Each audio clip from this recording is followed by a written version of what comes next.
반갑습니다. 인간심리의 발달, 청소년기 첫 번째 시간입니다. 이번 시간에는 청소년기의 개념 및 신체 발달과 인지 발달에 대해 알아보겠습니다. 이 수업을 듣는 학생들 중에는 난 아직 사춘기인 것 같아 라고 생각하는 학생도 있을 것이고 이미 사춘기는 지났다 라고 생각하는 학생들도 있을 것입니다. 청소년기란 보통 만 12세에서 20세의 기간을 뜻하는 시기로서 아동에서 성인이 되기 전에 엄청나게 큰 변화를 겪는 시기입니다. 마치 애벌레가 번데기의 껍질을 깨고 아름다운 날개가 달린 나비로 변신하는 모습을 상상하면 나비가 되기 위해 번데기 안에서 용솟음 치는 단계라고 볼 수 있죠. 청소년기에 대해 본격적으로 학습하기 전에 우선 청소년기가 무엇인지 하는 개념을 살펴보도록 하겠습니다. 청소년기의 어원은 라틴어 에들레세레에서 유래한 것으로서 성숙한 사람으로 성장해 간다라는 뜻입니다. 사춘기로 시작되는 청소년기는 신체적 변화가 일어나는 생물학적 성숙으로 인해 그 시작이 분명한 반면 끝나는 시점은 행동적, 문화적, 심리적 성숙의 개인차로 인해 사람마다 다양합니다. 청소년기는 사춘기의 여러 가지 육체적, 심리적 변화로 부모와 자녀의 관계도 힘들고 청소년 자신도 가장 동요하는 시기입니다. 법에 의해 규정된 청소년의 범위 역시 일관적이지는 않습니다. 청소년 기본법에 의하면 청소년은 9세 이상 24세 이하의 사람을 뜻하고 청소년 보호법에 의하면 만 19세 미만의 사람을 청소년이라고 합니다. 소년법에 의하면 20세 미만의 사람을 소년이라는 명칭으로 사용하고 아동복지법에서는 18세 미만인 경우 아동으로 봅니다. 형법에 의하면 14세 미만인 경우 형사 미성년자라고 합니다. 법에 따라 규정하고 있는 청소년의 나이가 다르기 때문에 그 적용도 조금씩 차이가 있는데요. 아동복지법에 의하면 아동의 나이는 18세 미만이기 때문에 아동 관련 기관 및 시설에서 법에 따라 지원을 받습니다. 그런데 18세라는 나이는 일반화시키면 청소년기에 포함되는 것이죠. 우리나라 청소년의 정책의 기초가 되는 청소년 기본법에서 청소년은 24세로 민법상 성인에 해당되는 19세에서 24세도 청소년으로 간주될 수 있습니다. 형법상에서는 14세가 기준인데요. 만 14세 미만의 아동은 범죄를 저질러도 형법상 처벌을 받지 않습니다. 이렇게 청소년 시기를 한마디로 정의하기는 어렵습니다. 게다가 20세기 사회가 고도로 문명화되고 산업화되면서 청소년이 성인기로 진입하는 준비기간이 길어지고 있기 때문에 그에 따른 청소년기 연장에 대해 논란이 진행되고 있습니다. 벨드비는 청소년기를 초기, 중기, 후기의 3단계로 구분하고 청소년 후기를 30세까지로 제한하였는데요.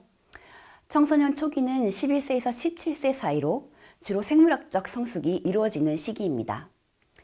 이 시기의 청소년은 성인 세계로부터 분리되어 뚜렷이 구별되는 자신만의 하위 문화를 가지고 그것에 자신을 동일화하려고 합니다. 또한 부모로부터 정서적인 분리를 원하며 이후 성인이 되기 위한 새로운 정체성을 만들어갑니다.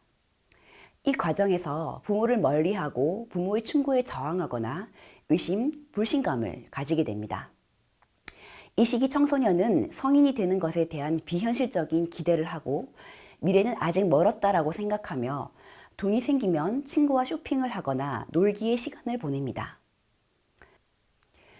청소년 중기는 18세에서 24세까지의 시기로 생물학적 성숙이 끝나고 행동적, 문화적, 나아가 사회경제적 성숙까지 경험하는 시기입니다.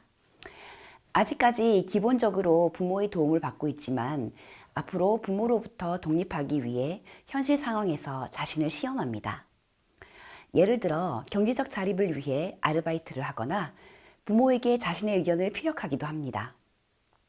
청소년 초기와 같이 친구들과 몰려다니는 것이 아니라 자신의 비전을 공유할 수 있는 친구를 찾고 그들과의 관계를 유지합니다.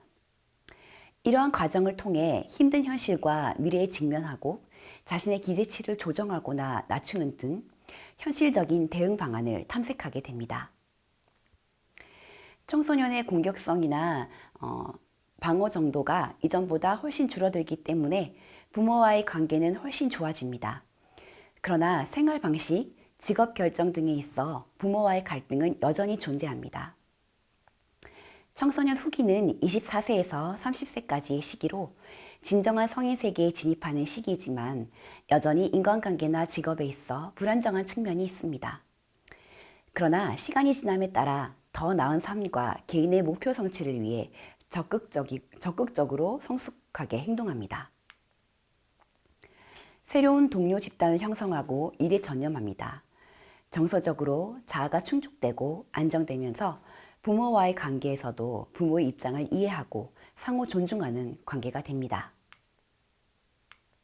이렇게 청소년을 규정하는 개념은 다양하지만 일반적으로 성호르몬의 분비에 따른 급격한 생리적인 변화를 경험하는 11세에서 12세부터 18세에서 22세까지를 청소년기로 봅니다. 그러나 사회통념상 초등학교까지는 아동, 중학교부터는 청소년, 대학생은 청년으로 규정하는 경향이 있습니다. 청소년기는 아동기에 비해 어떤 다른 특성을 가지고 있을까요? 청소년기는 아동기에서 성인으로 전환하는 과도기로 볼 수 있는데요. 아동기에 비해 뚜렷하게 나타나는 변화로서 자기중심적인 사고에서 벗어나 추상적인 사고가 가능하고 가설을 통한 연역적 사고와 논리적 추론이 가능하다는 것입니다. 신체적으로는 성장과 발달이 급격하게 진행되어 골격이 완성되는 시기로서 제2성장 급등기라고도 합니다. 이 시기의 발달 과업은 자아 정체감을 확립하는 것이고 자아의식의 발달로 감정이 예민해지고 고독에 빠지기 쉽습니다. 이 시기에는 신체적 성적 성숙이 이루어지는데요. 호르몬의 변화로 인해 감정 기복 및 극단적 정서 변화를 보이고 부정적 감정을 경험하게 됩니다. 또한 이성적 자아와 현실적 자아의 괴리로 인해 갈등과 고민이 많은 시기이며 부모로부터 심리적으로 독립을 하고 싶어하는 심리적 이육이라고 볼 수 있습니다. 또한 이 시기는 질풍노도의 시기 또는 제2의 반항기라고도 불리우는데요. 질풍노도란 강한 바람과 성난 파도라는 뜻으로 청소년은 어른도 어린이도 아닌 주변인이므로 여러 면에서 좌절과 불만이 잠재하여 극단적인 사고와 과격한 감정을 자주 나타내며 정서적인 동요가 심한 것을 의미합니다. 프로이트의 심리성적 발달 이론에 의하면 청소년기는 생식기, 성기기에 해당됩니다.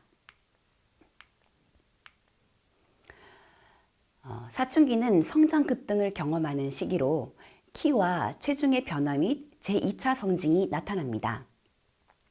여자 청소년은 12세, 남자 청소년은 14세에 성장 급등의 절정을 경험합니다.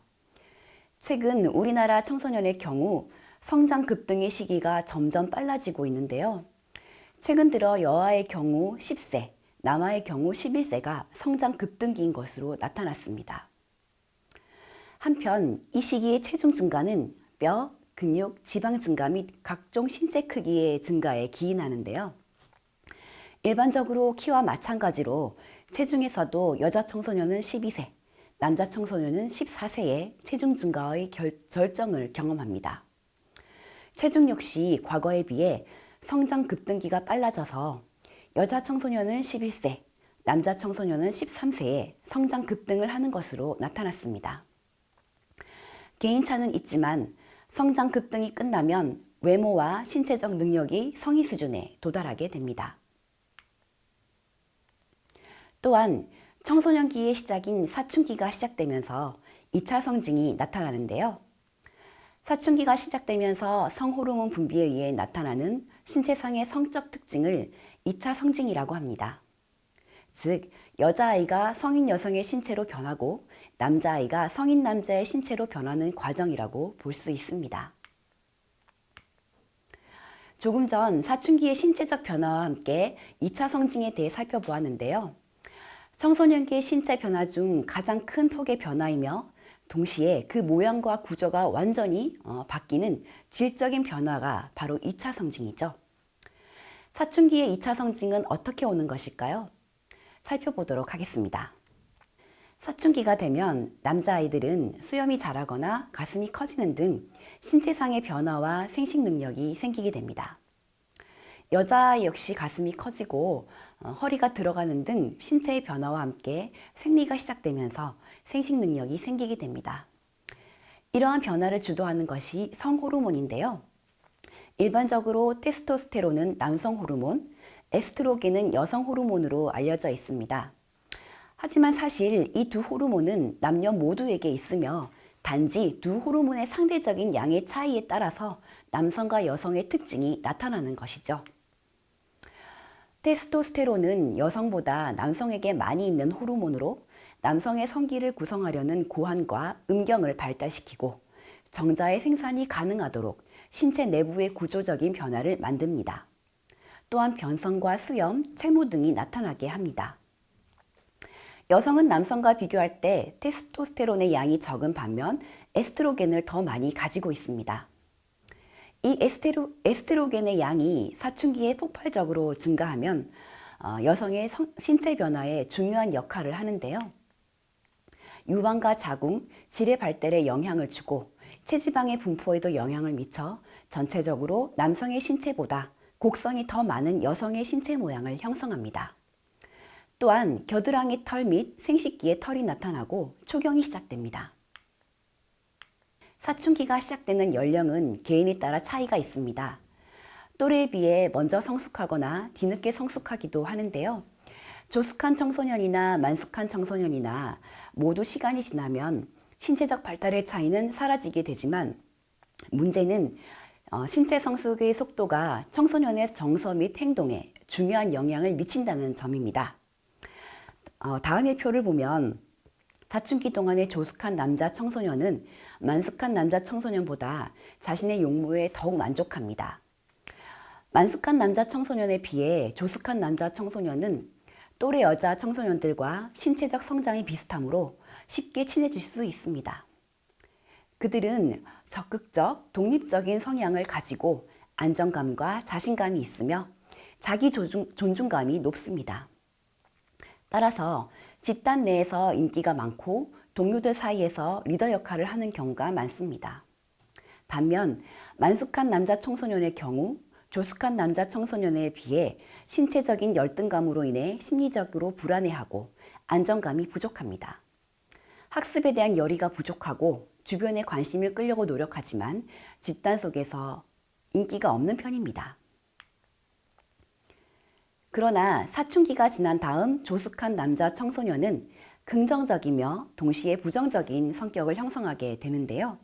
즉, 사춘기 동안 긍정적인 성격을 형성한 후에 책임감이 있고 협동적이며 사회성이 높아 집단 내에서 리더의 위치를 경험하지만 사춘기 동안 부정적인 경험을 한 경우 성인이 되어 완고하고 유머가 없으며 순종적인 경향이 많습니다. 자기 통제력이 약해 흡연, 음주, 약물 등에 빠지기가 쉽습니다. 이와 같은 현상은 조숙한 남자 청소년이 만숙한 남자 청소년에 비해 정신적으로 성숙할 시간이 짧았기 때문에 자신에 대한 탐색의 기회나 시간이 부족하여 심리적으로 불안해하기 때문입니다. 사춘기가 끝나고 난 다음 만숙한 남자 청소년의 경우 충동적, 공격적이고 자기 주장이 강한 성격을 지닌 경우도 있지만 대부분 조숙한 남자 청소년에 비해 통찰력, 창의력, 지각 능력이 우수합니다. 또한 새로운 상황에 빨리 적응하여 명랑하며 유머도 있습니다. 반면 사춘기 동안 조숙한 여자 청소년은 불안하고 우울한 성격과 낮은 자아 존중감을 가지게 되는데요. 친구와 잘 어울리지도 못하고 인기도 없는 편입니다. 상대적으로 사춘기 동안 만숙한 여자 청소년의 경우 활발하고 자신감이 있으며 자기 주장이 강한 성격을 지닙니다. 친구 사이에서 인기가 있어서 집단 내에서 리더의 역할을 합니다. 사춘기가 끝난 다음 조숙한 여자 청소년은 긍정적 또는 부정적 성격을 형성하게 되는데요. 또래에 비해 이성관계에 빨리 몰입하고 흡연과 음주에 빨리 쉽게 노출됩니다. 성적 경험의 시기가 되게 빠르고 이로 인해 교육적, 직업적 성취가 늦은 편입니다. 반면 긍정적인 성격을 형성한 경우 조숙한 여자 청소년은 만숙한 여자 청소년에 비해 침착하고 냉정하며 자발적이고 자제력이 강하여 심리적으로 건강합니다. 만숙한 여자 청소년은 전반적으로 심리적으로 불안정하며 스트레스에 대한 적응력도 낮은 편입니다. 성조숙증이란 10세 이전에 사춘기가 찾아오는 것을 말하는데요. 그 원인은 서구화된 식습관에 따른 소화비만의 증가와 환경오염에 따른 환경호르몬의 증가 때문으로 볼 수 있습니다. 보통 여아는 만 8세 이전에 가슴이 나오거나 음모가 발달되고 남아는 만 9세 이전에 고환이 커지는 등 2차 성징이 나타납니다. 성조숙증은 조기 발견이 중요한데요. 성장판이 일찍 닫히므로 성장 발육에 걸림돌이 될 수 있고 이른 성숙으로 인해 또래와 다른 발육 상태로 성격이 소심해지고 사춘기 우울증이 발생할 수 있습니다. 이 경우 긍정적인 성격 발달에 방해가 되고 성인이 된 후에도 영향을 미칠 수 있습니다. 또한 성조숙증은 대부분 소화비만으로 인해 기인되는 경우가 많으므로 각종 성인병 및 성인비만으로 이어질 확률이 높습니다. 청소년기는 자신의 신체와 용모에 대해 관심을 가지고 급격히 변화하는 신체적 특징에 민감하게 반응하는데요. 신체상이란 자기 자신의 신체에 관한 이미지를 말하는 것으로서 신체상에 대한 만족감은 자기 자신이 얼마나 만족하느냐 뿐만 아니라 다른 사람의 반응에 대해서도 크게 좌우됩니다. 일반적으로 청소년이 자신의 신체상에 대해 만족할수록 학업 성취가 높을 뿐만 아니라 심리적 행복감을 느끼게 됩니다. 청소년기에는 자신의 신체에 대한 관심이 지나치게 많을 수 있는데요. 이럴 경우에 가장 큰 문제는 신체상의 왜곡입니다. 즉, 자신의 외모가 정상적으로 문제가 없음에도 불구하고 외모에 대한 불만족이 상당하며 이로 인해 불안감, 우울, 자존감 저하 등을 경험할 수 있습니다. 특히 다른 나라의 청소년은 대부분 자신의 외모에 대해 인식하고 자신감을 형성하는데 어머니의 영향을 많이 받는 반면 우리나라 청소년의 경우 동성 친구, 유명 인사나 연예인이 자신의 외모에 영향을 준다고 하였습니다. 체중에 대한 신체상의 왜곡은 더욱 심각한 편인데요. 우리나라 청소년을 대상으로 자신의 신체 이미지에 대해서 조사한 결과 여자 청소년의 경우 조사 대상의 50%가 자신이 뚱뚱하다고 대답했지만 실제로 몸무게를 측정해 본 결과 80%가 정상이었습니다. 이와 같이 여자 청소년은 남자 청소년에 비해 체형이나 몸무게에 불만족스러워하고 자신이 덜 매력적이라고 생각합니다. 자신을 과체중으로 지각하는 여자 청소년은 낮은 자존감을 가지며 우울해질 가능성도 높습니다. 또한 이러한 자신의 신체에 대한 불만족은 이후의 외모 불만에도 관련이 됩니다. 우리나라 청소년의 경우 정상 체중인 학생이 전체의 80% 이상인 반면 최근 30일 동안 체중 감소를 시도한 비율은 30%, 부적절한 체중 감소 시도율은 20%, 정상 체중 학생의 신체 이미지 왜곡 인지율은 30%로 나타났습니다. 이러한 신체상의 왜곡은 부적절한 체중 감량 및 식이 조절을 하게 되는데요. 섭식 장애를 유발할 수 있습니다. 섭식 장애 중 신경성 식욕 부진증은 거식증이라고도 불리우는데요. 거식증은 생명을 위협하는 섭식 장애로서 최소한의 체중을 유지하는 것조차 거부하고 체중이 늘거나 살찌는 것에 대한 강한 공포를 가집니다. 즉, 자신의 체형과 체중을 인식하는 데 현저한 장애를 보임에도 불구하고 이러한 문제의 심각성을 전혀 깨닫지 못하는 것이 특징인 질병입니다. 신경성 식욕부진증은 지나친 다이어트로 인해 연령과 신장을 고려한 정상 체중의 85% 미만이거나 월경 주기에서 3회 이상의 연속된 무월경이 나타나는 경우에 진단을 내릴 수 있습니다. 아이러니하게도 거식증 환자들은 음식 및 음식 관련 활동에 대한 집착을 보이는데요. 이를테면 음식을 많이 만들어서 다른 사람에게 나누어 주거나 먹기를 강요하고 자신은 그 유혹에서 이겨냄으로써 성취감과 만족감을 느끼는 것이죠.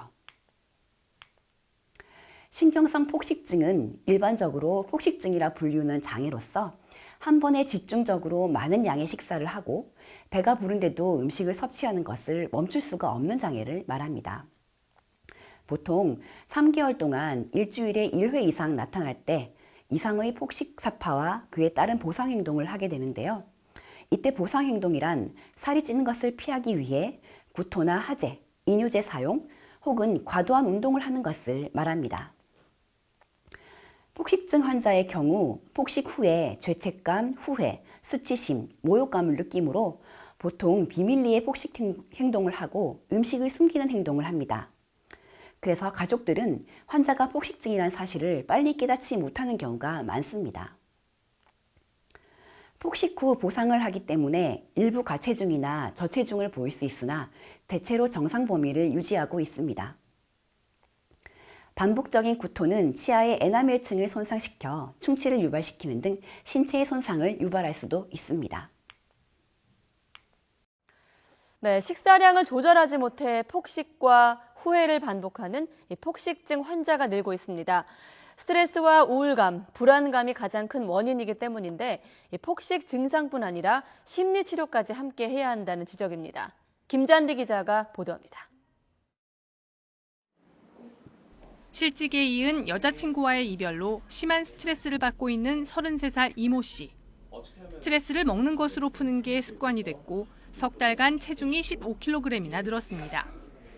식사 외에도 간식에 야식까지 혼자서 한 번에 치킨 2마리를 먹을 정도로 식욕이 조절되지 않습니다. 이거 한참 먹고 나면은 또 이거 내가 왜 먹었나 하면서 이거 굉장히 후회를 하게 되는데 체중이 늘면은 또 민감해가지고 거기서 스트레스를 받으면서 또 먹는 걸로 풀기 때문에 이처럼 식사량을 조절하지 못해 비정상적으로 많이 먹고 이를 자책하면서도 3개월 이상 지속적으로 폭식을 반복하는 게 폭식증입니다. 폭식증 환자는 최근 6년 동안 계속 늘어 20% 증가했습니다. 남녀 모두 젊은 층에 많은데 여성이 남성보다 15배나 많습니다. 2-3시간 전에 음식을 먹고도 속이 불편할 정도로 먹고 먹은 뒤에는 죄책감을 느끼거나 우울해하는 게 특징입니다. 스트레스를 받으면 스트레스 호르몬이 증가하고 이 호르몬이 공복감을 느끼게 해 폭식을 유도하기 때문입니다. 심해지면 음식을 거부하는 거식증이나 대식증 등 다른 식이장애로 악화할 수 있습니다.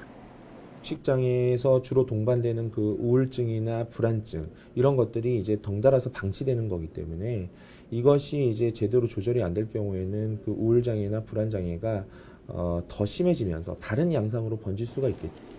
스스로 폭식을 조절하기 위해서는 식사를 20분 이상 천천히 하고 달고 자극적인 음식은 식욕을 더욱 증가시키기 때문에 피하는 게 좋습니다.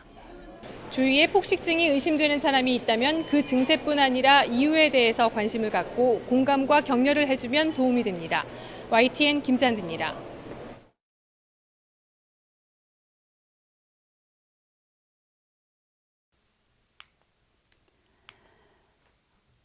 섭식장애의 대표적인 질환인 신경성 식욕부진과 신경성 폭식증에 대해 살펴보았습니다. 그렇다면 섭식장애는 어떻게 치료하는 것이 좋을까요? 섭식장애는 사실 치료가 굉장히 어렵습니다. 여러 가지 방법을 통해 치료적 접근을 하게 되는데요. 거식증의 경우 극심한 체중 저하를 보이면 병원 입원 치료를 해야 합니다. 생존을 위한 최소한의 체중 유지가 어려울 경우 사망에 이를 수 있으므로 입원해서 적절한 식사와 영양 보충을 통해 체중을 정상으로 회복하고 규칙적인 식사를 할 수 있도록 해야 합니다. 약물 치료로는 섭식장애의 원인이 신경 전달 물질인 세로토닌의 부족으로 보고 세로토닌 재흡수 억제제 등을 사용할 수 있습니다.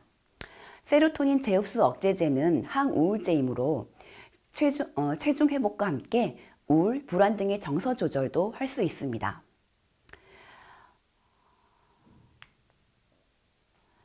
체중이 어느 정도 회복이 되면 신체상의 왜곡을 교정하기 위해 인지행동 치료나 정신상담 치료를 실시하게 되는데요.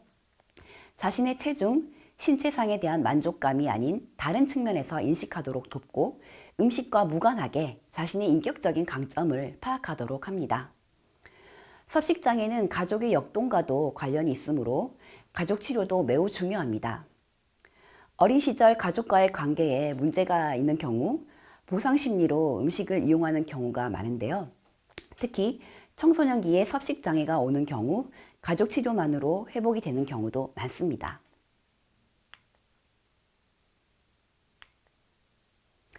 청소년기는 피아제의 인지 발달 단계 중 형식적 조작기에 해당하는 시기입니다. 이 시기는 사물이 눈앞에 존재하지 않아도 두뇌로 상상할 수 있는 추상적인 사고 능력이 발달하게 됩니다. 이 시기의 청소년은 추상적 명제에 대한 논리적인 사고를 할 수 있는 능력이 발달하는데요. 여러 명제 간의 논리적인 추론을 다루는 명제적 사고를 할 수 있습니다. 명제적 사고를 할 수 있다는 건 구체적인 예시 없이도 추상적 논리의 사용을 활용한 추론이 가능함을 의미하는 것이죠. 또한 사고의 응집성, 일관성이 있는 일반화된 규칙, 체계 형성으로 논리적 사고가 가능하기도 하지요. 논쟁적, 반항적 청소년들의 특성은 논리적 일관성을 주장하는 청소년의 특징이라고 볼 수 있습니다.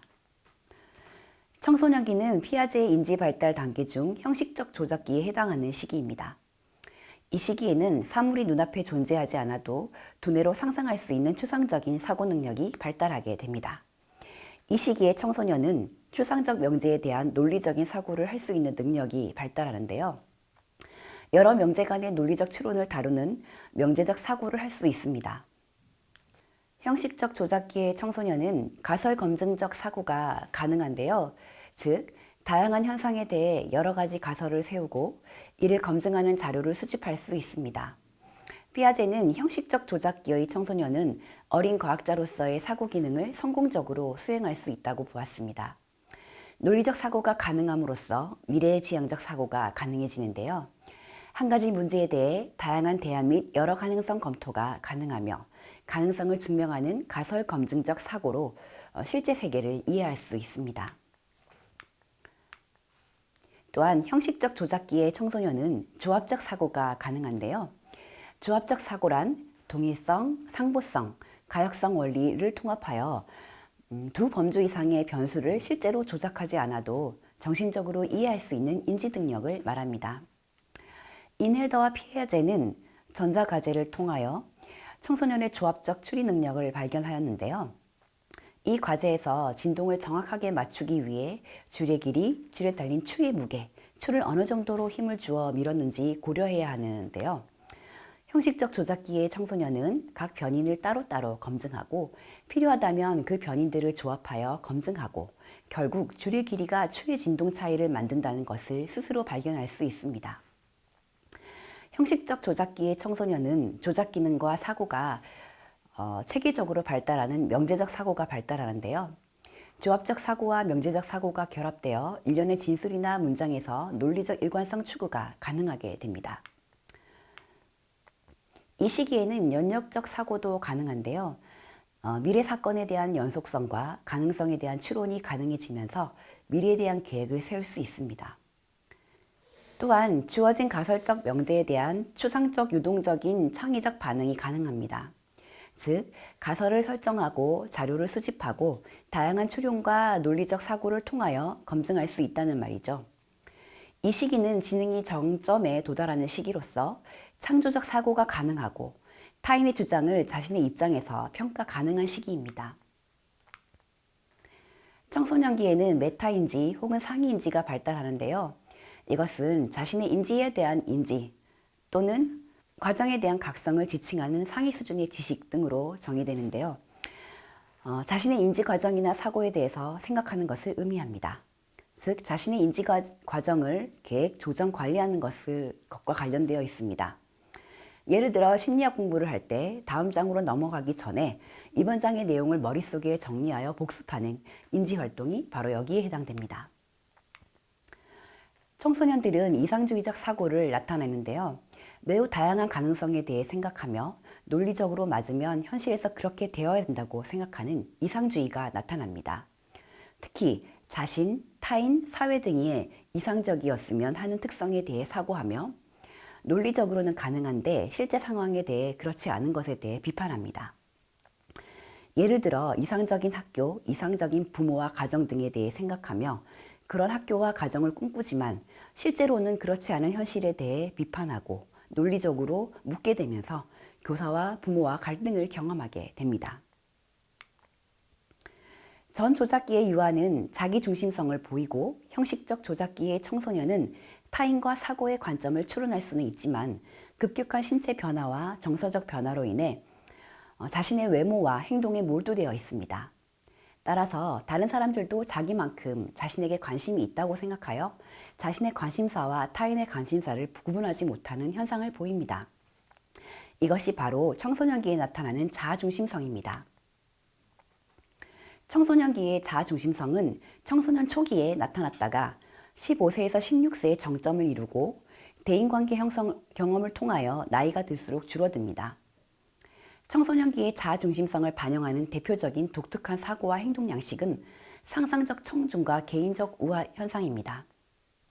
상상적 청중이란 자의식을 지나치게 과장한 나머지 자신의 행동이 모든 사람의 관심의 대상이라고 생각하며 타인은 자신에게 주의를 집중하고 있는 관중 혹은 청중으로 생각하는 것을 말합니다.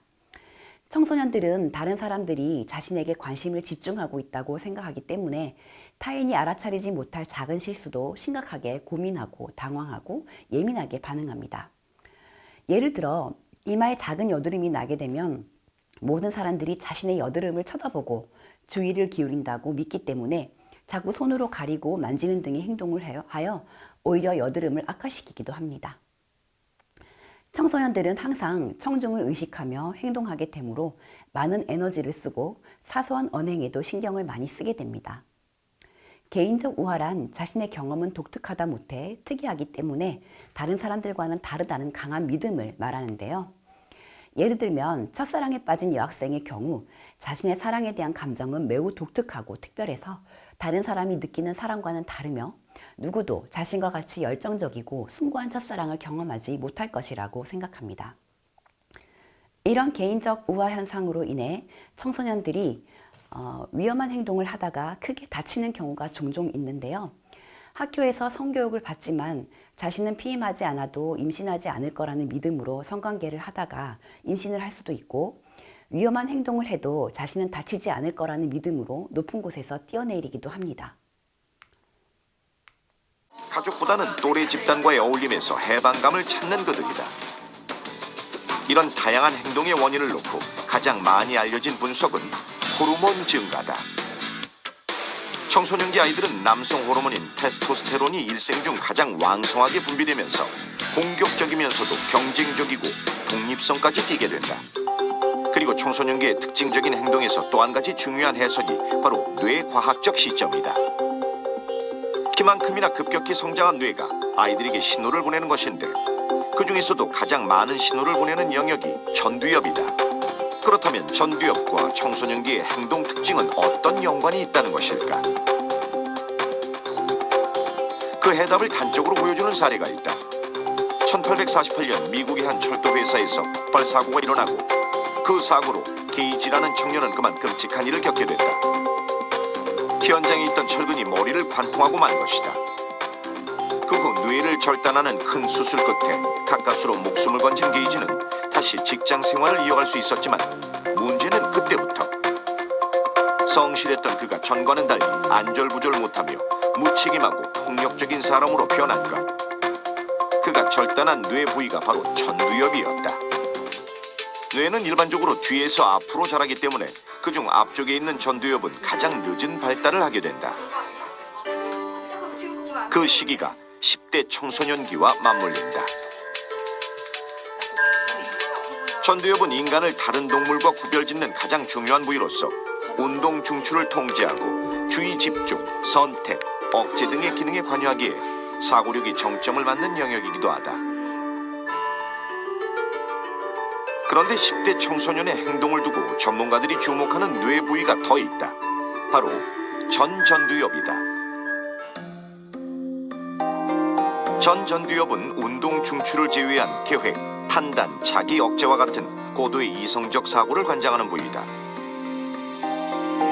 뇌과학적으로 보면 청소년기의 행동 특징은 이러한 전두엽의 미성숙을 원인으로 꼽을 수 있다. 통제 능력은 청소년뿐만 아니라 유아들에게도 미숙하긴 마찬가지. 그렇다면 왜 유독 청소년기에 이르러 감정 변화와 충동적 행동이 두드러지는 것일까?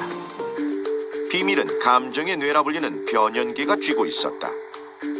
통제력의 미완성은 유아기와 청소년기 둘 다 마찬가지지만 감정을 관장하는 변연기는 청소년기에 이르러서야 발달하기 때문에 유독 10대들의 감정 변화가 심하면서도 이를 통제하는 데는 어려움을 느끼는 것이다. 청소년기의 뇌는 신경세포 수가 증가하고 연결이 복잡해지기 때문에 사고 수준은 이전보다 높아집니다. 청소년의 뇌에는 회백질이 많이 공급되며 이는 이후 매년 1-2%씩 줄어듭니다. 사춘기는 전두엽의 회백질의 성장이 절정을 이루고 이후로는 불필요한 부분이 차츰차츰 제거해 나가는데 성인이 되어서도 불필요한 부분은 가지치기를 해 나갑니다. 전두엽 피질은 청소년기 동안 많은 변화를 경험하는 부위로 20대 초반까지 지속적으로 발전합니다. 전두엽은 청소년기 동안 복잡한 지적 과제를 수행하는 데 기초가 되는데요. 이 부위는 작업 기억과 학습뿐만 아니라 기억할 필요가 없는 것과 있는 것을 선택하도록 하는 정보 처리에 중요한 역할을 합니다. 전두엽은 성인에게도 중요하지만 특히 사춘기 청소년에게 더 중요한데요. 청소년의 감각과 감정은 일찍 발달하는 데 비해 이를 조절하는 전두엽은 미성숙하기 때문에 충동을 잘 이기지 못하고 산만하며 일탈에 빠지기 쉽습니다. 또한 전두엽이 손상되면 논리적, 이성적 판단이 어렵기 때문에 반사회적 행동을 일으킬 수 있습니다. 따라서 전두엽이 제대로 성장하기 위해서는 청소년이 적절한 신체 활동을 하고 원만한 대인관계를 유지할 수 있도록 가정과 학교의 적극적인 지원이 필요한 것입니다. 청소년기에는 타인의 관점을 이해하고 식별하는 능력, 즉 사회적 조망 능력이 발달합니다. 청소년의 지적인 능력은 그들의 언어 사용에도 영향을 미치는데요. 청소년은 작문 능력이 향상되고 은유, 비유, 풍자 등을 이용한 화법을 즐겨 사용합니다. 요즘 청소년들은 트친, 카친, 패친 등과 같이 인터넷, 휴대폰 등을 통해 그들만의 통신 언어를 사용하는데요. 이를 통해 청소년들은 일상 언어와 다른 형태의 언어를 사용하면서 새로움과 재미, 자유로움 등을 경험합니다.